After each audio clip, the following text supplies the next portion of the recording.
Hello, hello, and welcome to the Borealis Experience. I'm your host, Aurora, and I'm very happy to be spending some time with you today and posting this interview for you with Bryan Horvat, a very touching story about fatherhood, alcoholism, and the liberating feeling of sobriety. He, at some point in his life, was raising 4 children and lives now with his 2 biological daughters and is hustling through COVID struggles and home schooling, like supporting his kids at school, and is just doing a fantastic job. And this is why I absolutely needed him on the show here, because he also will tell you how much he learned from, his journey to freedom from alcohol. Enjoy this interview, and until very soon again, bye-bye. Now let's jump right into this interview. Welcome, Bryan Horvat. How has it been for you? You've been in a really good place now, I feel. You look very healthy and radiant.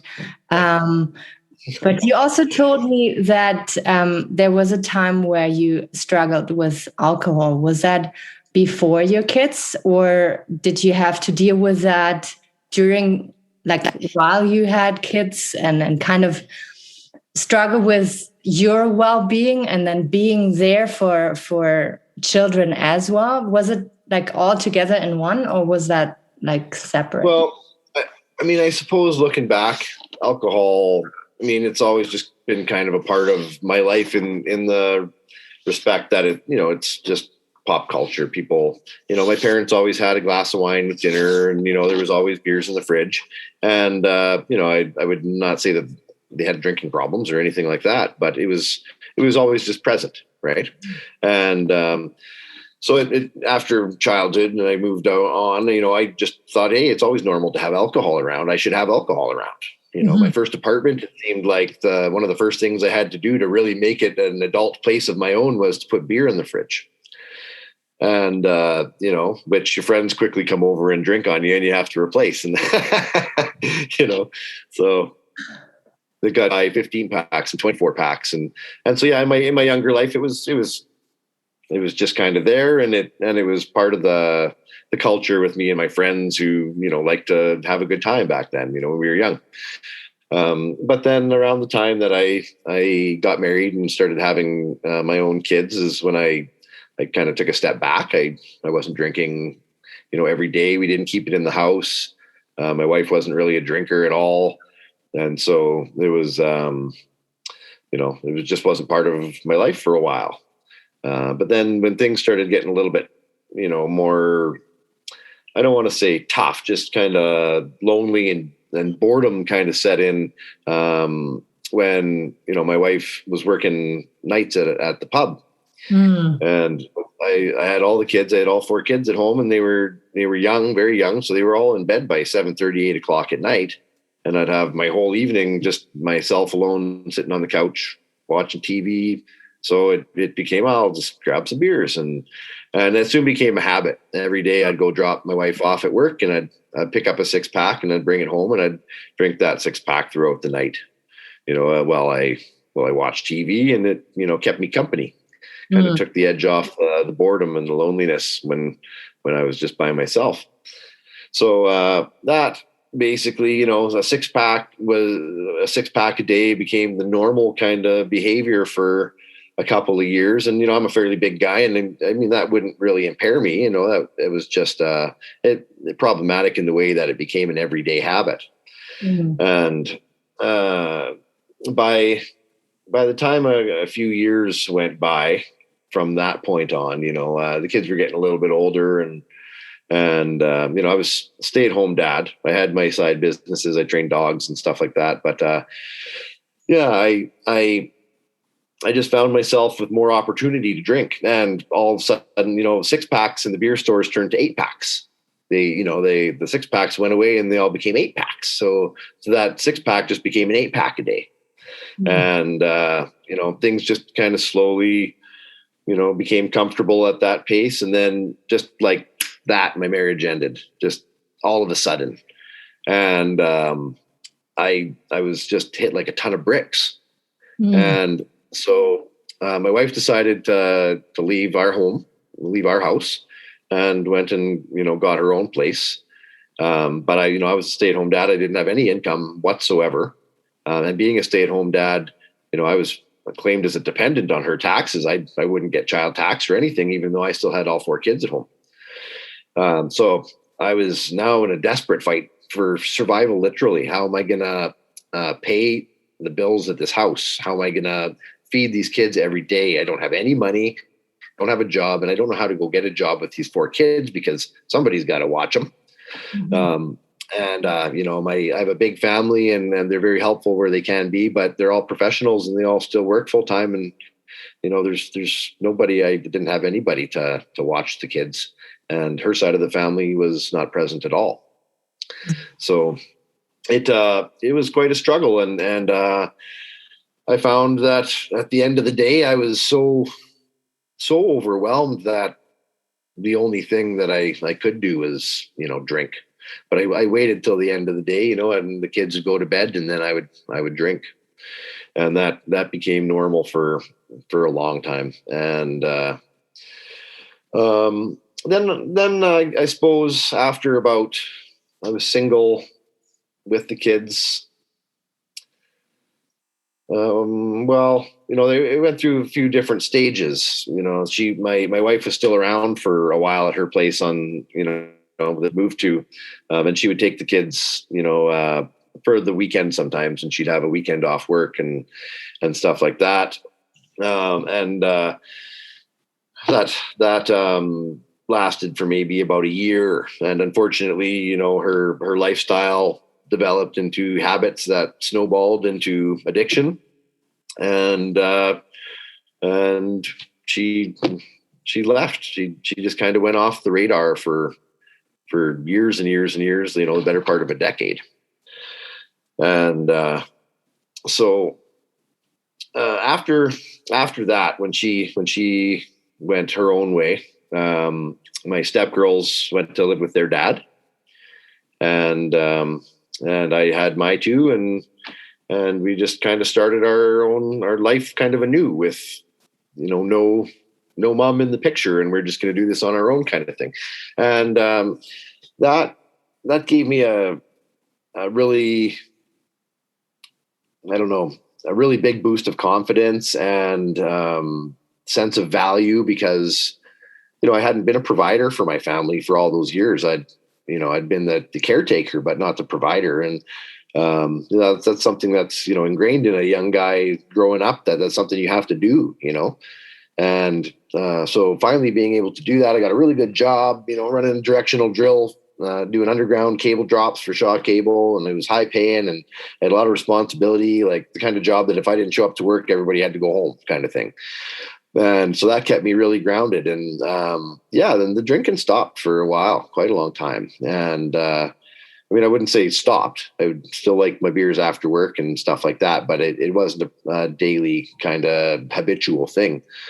That lasted for almost 3 years. I worked that job, and it was, it paid the bills, and I didn't need any income from the ex-wife. I couldn't find her anyways. And, we just got into a comfortable routine, the 3 of us, and things were great for a long time. They were still young. They were all, under kindergarten age. Mm-hmm. And so, can I interrupt quickly? I don't know if I understood right. How did you get to that job? So from that super desperate situation, drinking more and more, how did you get that job again? Maybe you mentioned, but I just answered an ad in the paper. I grew up, my dad owned a golf course construction company. And so I grew up working all kinds of heavy equipment and machinery and stuff like that. So I know my way around, the equipment. I'm a good operator. So I saw this ad that was actually looking for an excavator operator for this cable crew. Mm-hmm. And I answered it, and the guy just kind of hired me on the spot. We hit it off in the Tim Hortons, and I started the next day. And so after a while, he hired another guy who worked as the driller, and I worked as the digger on the excavator. And we about halfway through the year, the other guy quit, and so I took over as the driller. And then we hired another guy to just kind of fill in, and a tight little crew kind of formed. And we worked together for quite a few years until the jobs, Shaw Cable just kind of stopped doing underground drops for a while, and the jobs just disappeared. So, for a long time there was security, and we were all happy together, and everything was great. And then I got into a relationship after a few years that, was kind of a bit rocky. I won't give any details that will out anybody, but it was a person who was a full-blown alcoholic. And so she'd come home from work every day with, a case of beer for her and a case of beer for me. I think it's a misery loves company thing. If you're drinking too, then, you can't judge me for what I'm doing. And so what I found is if I just paced myself, she'd get all the way through hers and into the next one, and then just become a mean, nasty person that I didn't like being around. And I'd already, moved out of my house and into hers, which was a big risk, after 3 years in my place, and I was comfortable there and everything, and so I risked it. I moved in, and then you don't really see some parts of people until you live together, and this is what it was. And so as a coping mechanism, I thought, well, I can handle my liquor better than her, and so I started drinking all the way through my case, so I could drink some of hers before, so she couldn't drink too much, because it became so hard. It became too hard to deal with her. And there was times where I'd have to pack my kids up in the middle of the night and put them in the car and go somewhere else to sleep for the night because she was having a fit, And so very quickly, one day she had to go somewhere and do something for a day. And I just had a whole bunch of guys and trucks come pull up, and we just sneaky moved me out. And I called my old landlord, and my other place hadn't been rented yet, and he let me back in. So I got my old place back. And, but I'd been at her house for 2 months, and I'd been drinking, 15, 18 beers a day because of this stupid little situation, and obviously I wasn't making the right decisions. It was a very poor decision to go about it the way I did. But I did, that's what I did. So here I was. And now I've got this habit of, for 2 months, I've been drinking a lot every day. And now my body's starting to really want it, Yeah. And that's where it really started for me. That's where it got bad. And so, I from that point on, I had a couple of periods. I think I quit once for a few months, and then I quit another time for 10 months, and during those windows, extraordinary things would happen. Whole businesses would come out of nowhere and flourish. And when I quit drinking for 10 months, I kind of began delving into learning about a hobby of mine, or something I always kind of wanted to learn about, which was aquaponics. And, the combination of aquaculture and hydroponics and sustainable farming, and without alcohol clouding my brain, and without the other stresses I'd previously had in my life, I just absorbed all this information, and I had all motivation. And so I started a company building, custom aquaponic systems for people and growing foods. And it became a huge success. And then that parlayed into kind of a secondary business where I was growing sprouts and microgreens and packaging them and selling them at markets and to restaurants and stores. And I was making like really good money. But after a while I thought, so I'm good. This alcoholism isn't a thing anymore. And I just kind of slowly started having beers again every now and then. And that slowly just, again, spiraled into drinking a lot. Mm-hmm. And right around the time that was doing really well, I got into another relationship, this time with a really good woman. And, some things aren't meant to be forever. Sometimes we hold on to things a little longer than we should, I think.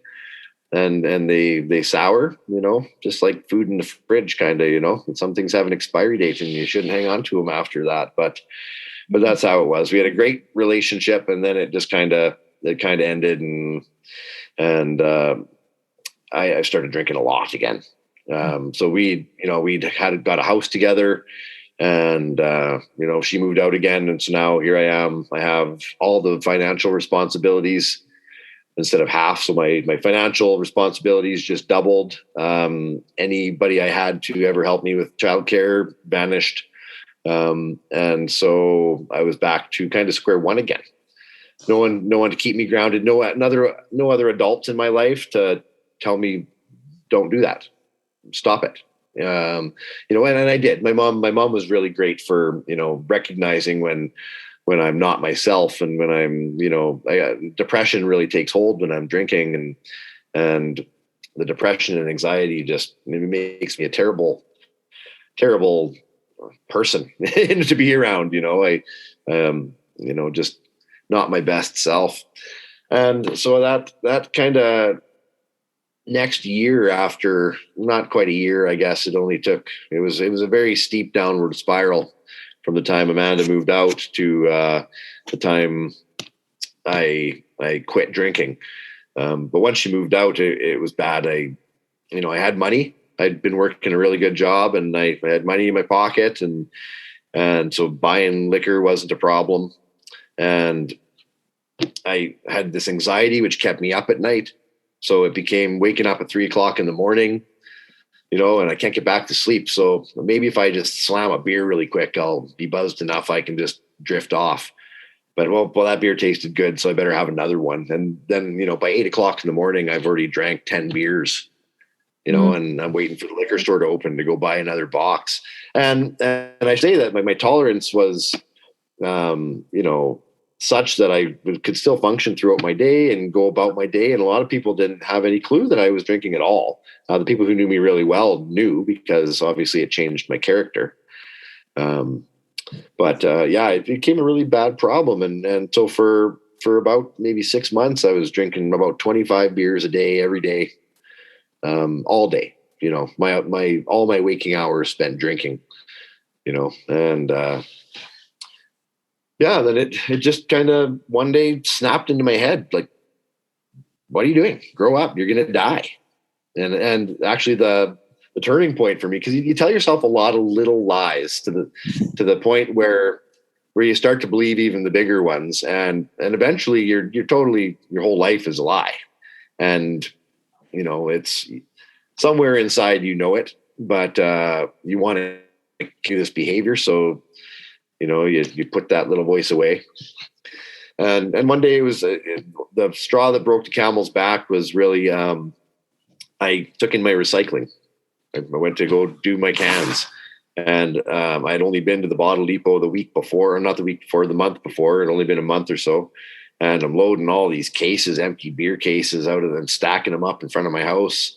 My friend's coming to pick me up in his Suburban because they're not going to fit in a car. And we had to put all the seats down in the Suburban, and we packed it front to back, wall, floor to ceiling. And, I got back like almost $70. So it's like 700. It was all beer cans. So it's like 700 cans of beer I drank that month. So it was just a visual representation of my habit. And I was like, wow, my poor liver, like all that's been going through my body in a month. And so it became very clear to me, this is nobody else is going to raise these kids. So, I snapped out of it, and I quit that very day. Mm-hmm. And I haven't had a drink since, not one drink since.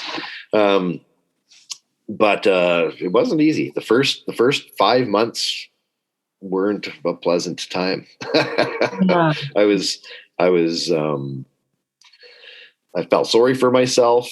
I felt like I was the only one who'd ever gone through this, and I felt like I had nobody on my side, and that that this was just, and again, like I felt that the sobriety was something that was done to me, forced upon me, and I thought that I really loved drinking, mm-hmm.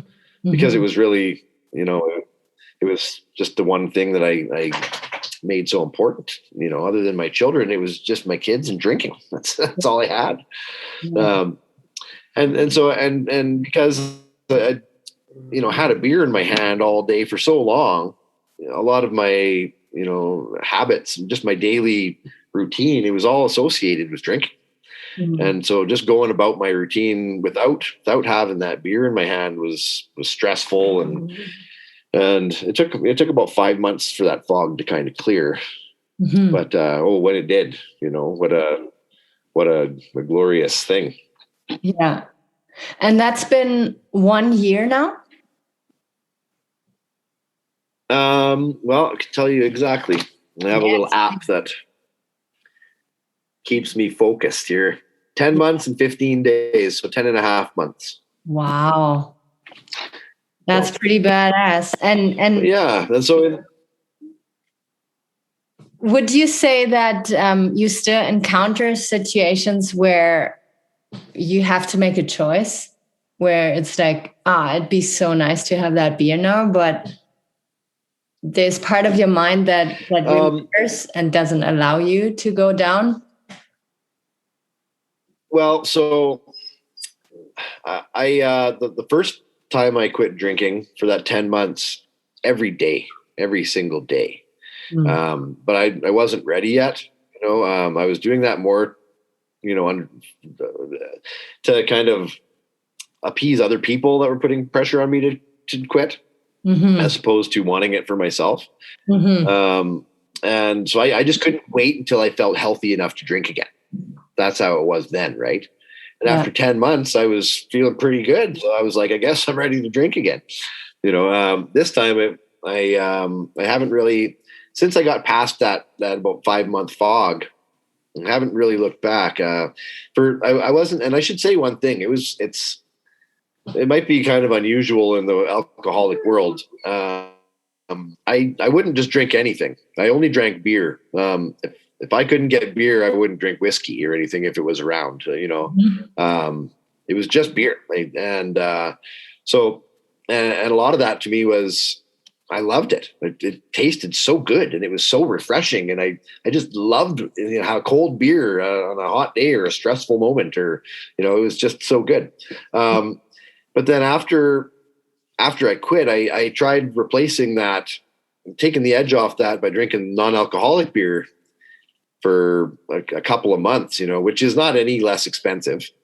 And, it doesn't taste great. After a week or so, you can kind of trick yourself into sort of enjoying it a little bit. But after a while, my brain just kind of went, you don't like this anymore. The beer doesn't taste good to you anymore. And so I just stopped. All my triggers, just stopped working. I haven't craved beer since. Yeah. And the odd stressful moment to be like, oh, your mind goes back to like, could you really use a drink right now? But it's a blink and it's gone. You snap right out of it. Yeah.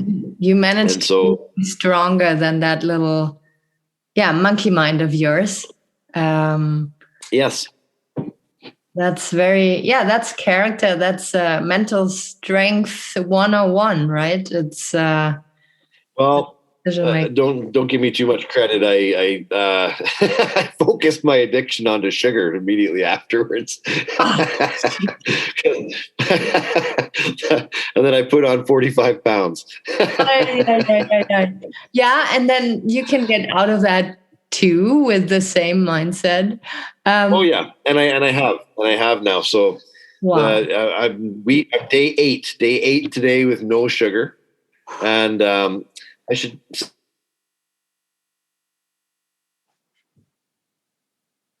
say ever since I was a kid, I mean, I don't remember drinking water. I'm not like a water drinker. Yeah. Never at any point in my day do I fill up a cup with water and drink it. It's just not a thing I do, period. Yeah. I drink tea in the mornings, and I would drink, before it was beer in the afternoons or whatever. And then it became pop. It was like Dr. Pepper, a case of Dr. Pepper every couple days after. And, but never water. And so I was talking with my friends, Michael Gervais and his wife, Sandy. And they're big inspirations for me for as far as this fitness and healthy body image stuff goes, because they're just championing this right now. They're just doing awesome. Mm-hmm. And I was over there at their shop, and Sandy was like, you got to start drinking water. And it occurred to me that, like, yeah, people need water to survive. And I never drink water ever. And so I went and got this big old water bottle my buddy actually gave me. And I drink it about 5 times a day. So I'm drinking about 5-6 liters of water every single day, and no sugar. And yesterday, after a week, I weighed myself, and I'd lost 11 pounds and 2 inches. So that is so amazing.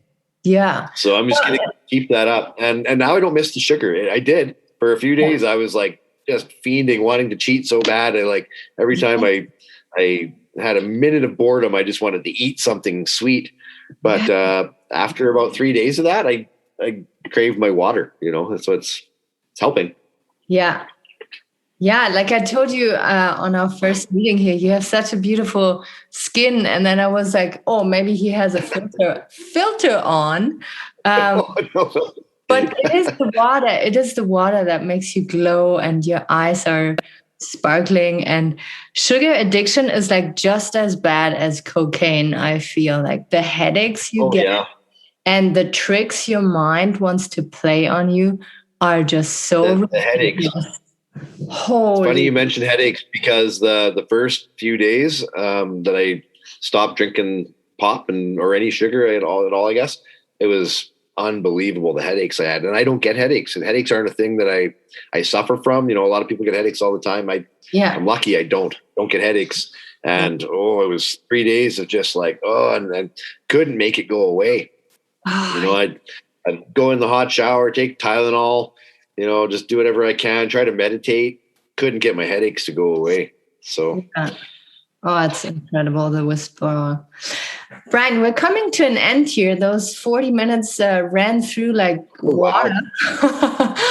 I just get going, No, that was so wonderful. It was incredible. Everything you shared, and very very good flow and awesome voice. Thank you. If there was 3 things that you would like to, 3 things you want to give people who are still maybe struggling with addiction or depression, anxiety, self-worth issues, what would that be? Well, one thing I can tell you right now is that if you're actively in addiction, you're lying to yourself so much that you can't trust yourself. You need to listen to the people who love you. Mm-hmm. Their opinion is going to be much more clear and focused and accurate and better for you than anything you're going to tell yourself in this time. Mm-hmm. They will get you through it. Lean on the people who love you, because they're there for you. And if you don't find somebody to support you, Alcoholics Anonymous is wonderful for a lot of people. Gives a lot of people support. I don't use it. I've never been. Mm-hmm. Years ago I've been, but this time around I haven't. But it's a imperative that you have a support network and somebody who's going to keep your best interests, in mind and remind you of those, because you're going to lie to yourself, and you're going to, talk yourself into your habitual behavior every time if you don't have that. Mm-hmm. So that's one, I guess. 2, stay busy, find something meaningful to do with your time. Mm-hmm. The best thing for me has been learning new things. I became a licensed drone pilot, and I started a business, doing aerial inspections and photography, and that has given me so much to learn.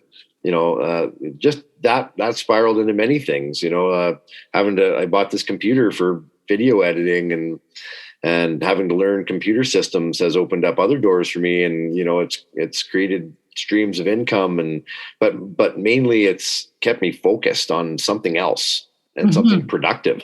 Because at the end of the day, you're left with yourself and what you've done, and if you're just doing nothing, at the end of the day, you're going to have nothing to ease your mind or feel proud of. And you need that as well, because it's encouragement, right? Yeah. And 3, what's the third one? I guess it kind of goes along with the first one. It's for me, it's kids, but you got to love someone back. You got the number one is let somebody, love you and listen to them, but you got to love something back too. I mean, if it's a puppy or a dog or yourself, if you're just focusing on yourself, but you have to get into the habit of physically demonstrating, love in your life as well, not just receiving it, but demonstrating it, Yeah. And then that's the only way you're going to feel whole. You have to be able to receive love. You have to be able to give it, and you have to be able to do something meaningful with your time. And those things, that's just like a recipe for success right there. Yeah. Bang on. Wow. That was the most powerful ending of an interview I ever had, I think. Wonderful, wonderful, wonderful. Thank you so much, Bryan, for your time. Thank you for having me today. Yeah, it was incredible. Thank you so much. And you have a good rest of your day. You as well.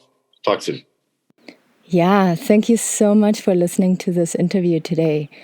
Demonstrating love. Isn't that so simple and easy to do and so healing to do?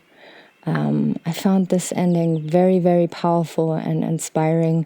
And I hope we brought some light into your life. I hope we brought some hope into your life. Know that we're always there to, support you. We're not medical doctors or counselors. We're just people who went through intense stuff, ready to talk about it and ready to support others. So never hold back from reaching out.